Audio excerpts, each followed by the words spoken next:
सर्व कोठाडा बोंडामळा ग्रामस्थ माननीय तहसीलदार महोदय यांच्याकडे आलो होतो। निवेदन आम्ही तहसीलदार साहेबांना दिलं की जी कोठाडा लगतची जी गुरचरणाची जागा आहे ही याच्या अगोदर रायगड ग्रुप ग्रामपंचायत होती तेव्हापासून ही आमच्याकडे होती आणि जेव्हा ग्रामपंचायतीचं विभाजन झालं, रायगड ग्रामपंचायत वेगळी झाली, कोठाडा ग्रामपंचायत वेगळी झाली, तेव्हा ती कोठाडा ग्रामपंचायतीला ती जागा मिळाली आणि तो 7/12 हा कोठाडा ग्रामपंचायतीचा होता। पण दोनदा आमच्या ग्रामपंचायतीने शासनाने ही जागा शासनाची जागा ही दुसऱ्या MIDCने मागणी केली होती आणि त्यावेळेसही आम्ही ग्रामस्थांनी सांगितलं की त्या ठिकाणी आम्हाला पाण्याची सोय नाही, त्या ठिकाणी आम्हाला जे आमचे वडिलोपार्जित त्या ठिकाणी स्मशानभूमी आहे, आझर तलाव त्या ठिकाणी आहे, यायचा जायचा रस्ता तो आमचा आहे, तर ही जागा कोणाला दुसऱ्या खाजगी किंवा दुसऱ्या कोणालाही शासकीय विभागाला देण्यात येऊ नये अशी आम्ही त्यावेळेसही विनंती केली होती आणि 2012-13ला शासनाने आमची ती विनंती मान्य करून ती जागा पूर्ववत गावठाण म्हणून आमच्याकडे ठेवली होती।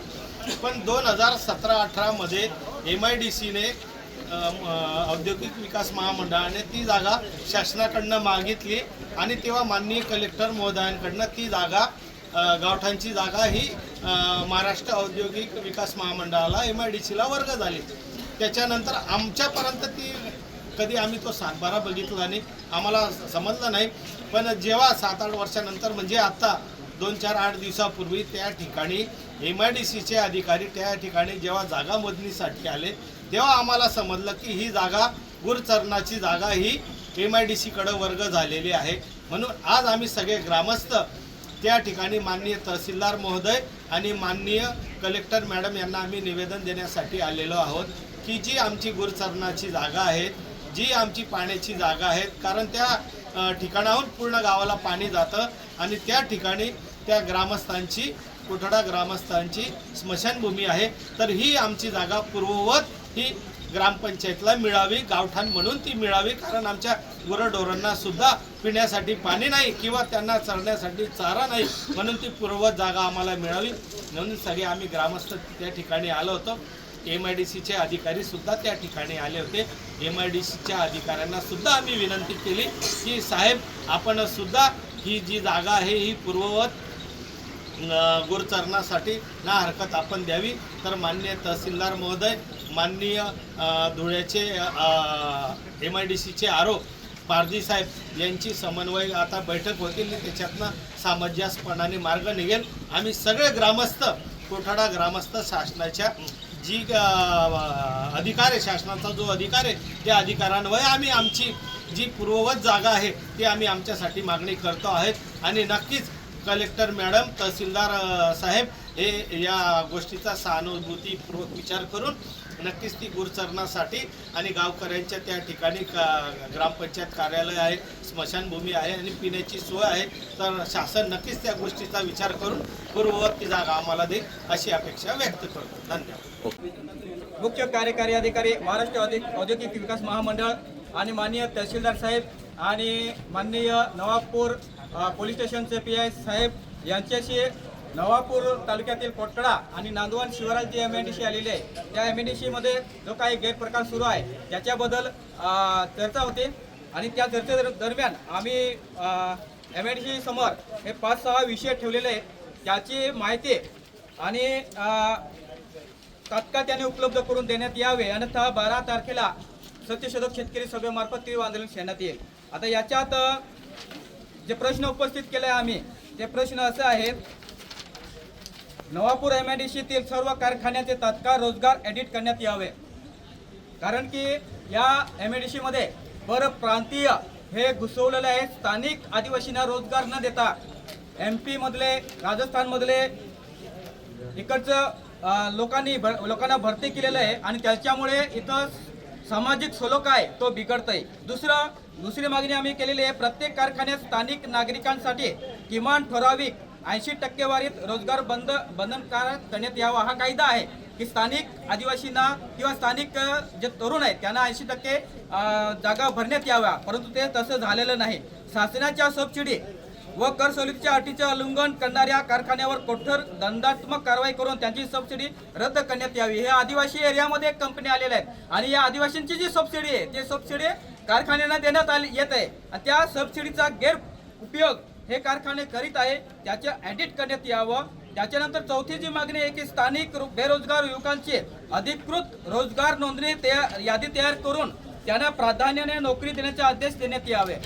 म्हणजे जे मजूर आहेत त्या कारखान्यामध्ये त्यांचे ऑडिट करण्यात यावे, कोणकोणत्या गावातले कुठलं आहे ते सगळं ऑडिट करून ग्रामपंचायतीला देण्यात यावे। पाचवी मागणी आहे पैसा कायद्यानुसार ग्रामसभा व ग्रामपंचायत परवानगीची तपासणी करून त्यांचा अहवाल जाहीर करण्यात यावा। म्हणजे स्थानिक कटोडा ग्रामपंचायत असेल, नांदवड ग्रामपंचायत असेल यांची कोणत्याही प्रकारे परवानगी न घेता या कंपन्या तिथं उभ्या राहिलेल्या आहे। केमिकल कंपन्या सुद्धा तिथं आहे।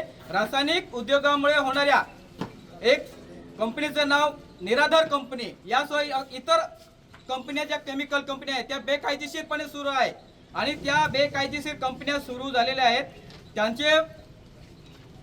त्यांच्यामुळे आदिवासींवर होणाऱ्या आरोग्य आणि पर्यावरण परिणामाबाबत सविस्तर अहवाल हा सादर करण्यात यावा। सातवी जी मागणी आहे की आदिवासी शेतकऱ्यांच्या जमीन संपादन, पुनर्वसन व रोजगाराबाबतची कायदेशीर अंमलबजावणी तपासून स्पष्ट अहवाल देण्यात यावा। म्हणजे आदिवासींना पूर्णतः भूमिहीन करता येत नाही।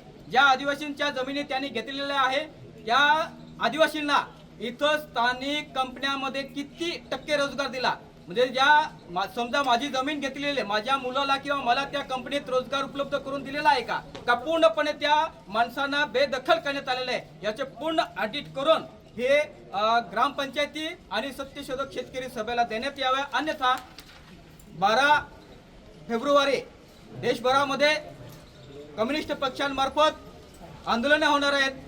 याच धर्तीवर आम्ही या MIDCच्या विरोधात आंदोलन करणार आहोत। 12 तारखेपर्यंत आम्ही जे प्रश्न विचारलेले आहेत, मागणी केलेली आहे, त्या प्रश्नाचे त्यांनी लगेच आम्हाला उपलब्ध करून देण्यात याव्या।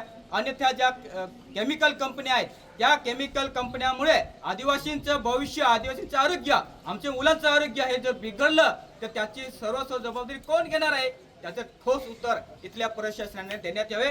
हाच इशारा आज आम्ही देतोय की या 10 दिवसामध्ये आम्हाला प्रत्यक्ष या कंपन्यांचं ऑडिट करून मिळावं, नाही 12 तारखेला तीव्र आंदोलन छेडण्यात येईल। याच्याच बरोबर कोटडा जे गुरुचरण जमिनी आहे त्या गुरुचरण जमिनी ग्रामपंचायतीला नाव विचारता कलेक्टर मॅडमने परस्पर MIDCच्या नावावर केलेलं आहे। ग्रामपंचायतीला आम्हाला कुणालाच माहित नाही। जेव्हा या MIDC आमच्या जमिनीमध्ये येऊन सर्वे करत होतं तेव्हा आम्हाला कळलं की आमच्या जमिनी या MIDCला वर्ग करण्यात आलेला आहे। त्या MIDC आपल्या गुरुचरण जमिनीमध्ये आमच्या स्मशानभूमी आहे, तिथं आमच्या पाण्याची व्यवस्था आहे, बोरवेल आहे, तिथं आमच्या ग्रामपंचायत कार्यालय आहे, तिथं आमचं तलाव आहे, असं अनेक सोयी सुविधा त्या गुरुचरण जमिनीमध्ये आहेत। जर गुरुचरण जमीन हे MIDCला जर दिले तर आमचा आदिवासी हा फरक आहे आणि आदिवासींच्या बाजूने जे कायदे ते फक्त कागदावरच राहील। यासाठी कलेक्टर मॅडमना आम्ही एवढीच विनंती करतोय की आदिवासींना न विचारता, ग्रामसभेला न विचारता कटोडा ग्रामपंचायतची जमीन जे परस्पर MIDCच्या नावावर केलेली आहे ती परत ग्रामपंचायतच्या नावावर करण्यात यावी, एवढीच मागणी आम्ही करतोय।